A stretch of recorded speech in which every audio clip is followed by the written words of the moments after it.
آگے آ جانا پھر. ٹھیک ہے آگے سر. آ جانا. ایک منٹ سر.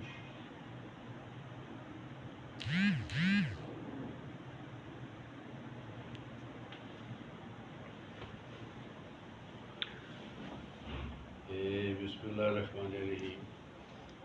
یہ آج بڑے خوشی کا دن ہے میرے لیے کہ جمال بھائی آئے ہوئے ہیں. اب لنڈن میں ہوتے تھے پہلے. یہ بارڈر کلاک کیا ہے انہوں نے. بڑے زبردست دوست ہیں میرے. اور یہ بیٹھے ہیں ہمارے مبارک بھائی. یہ کینیڈا سے آئے ہیں صرف عید ملنے کے لیے اور فلم دیکھنے کے لیے. ہوئے تو اجنبی.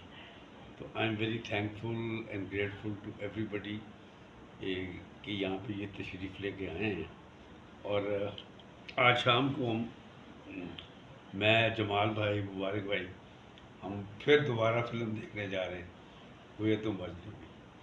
تو جتنے ہمارے دوست لنڈن میں ہیں اور جتنے ہمارے دوست ٹورنٹو میں ہیں اور امریکہ وغیرہ میں ہیں ان سب کو ہماری طرف سے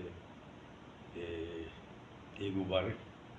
اور ہمارے لیے دعا کریں کہ ہماری فلم ذرا چلے گا اور ان شاء اللہ تعالیٰ اپنی دعاؤں میں شامل رکھیں. تو مبارک بھائی کچھ کہنا چاہتے ہیں اپنے ٹورانٹو بہن بھائی؟ جی ٹورانٹو والوں کو سب کو میرا بہت سلام. اور ہم لوگ شاہد صاحب کے گھر آئے ہوئے ہیں. انہوں نے کافی ہمیں عزت دی، پیار دیا، محبت دی بہت. اور بہت اچھا لگ رہا ہے ان کے ساتھ یہاں پہ کہ یہاں لاہور میں ان کے گھر. شکریہ. جمال بھائی کو ذرا جمال بھائی سے لیں جمال صاحب بولو. جی السلام علیکم.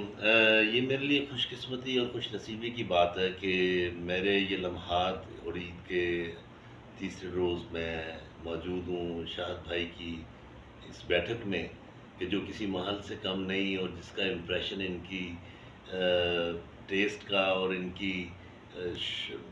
کی چوائس کا گواہ ہے. ایک بہت خوبصورت کمرہ جس میں ان کے دوست مبارک صاحب جو کینیڈا سے آئے ہیں صرف اور صرف ان کو عید ملنے کے لیے. میں وقت کے یہ خوبصورت مناظر کو قید کرتے ہوئے شاہد بھائی کے ساتھ آج اپنے یہ لمحات کو امر کر رہا ہوں اور دعا کرتا ہوں کہ شاہد بھائی ہمیشہ ہمیشہ ہمارے درمیان موجود رہیں اسی آب و تاب کے ساتھ، اسی جاہ و جلال کے ساتھ اور اسی مزاح کے ساتھ. اور آج ہم ان کی فلم بھی دیکھنے جا رہے ہیں. ان کی فلمیں تو جو ہے وہ ہم نے بہت دیکھی ہیں، بلکہ دیکھ دیکھ کے جوان ہوئے ہیں. لیکن اب انہوں نے جو ریسنٹ فلم بنائی ہے ہوئے تو اجنبی، اس کو آج دیکھنے جا رہے ہیں. تو پھر ہم دیکھتے ہیں کہ شاہد بھائی کے وہی رنگ ڈھنگ ہے یا کچھ انہوں نے امپروو کیا ہے. Thank you very much.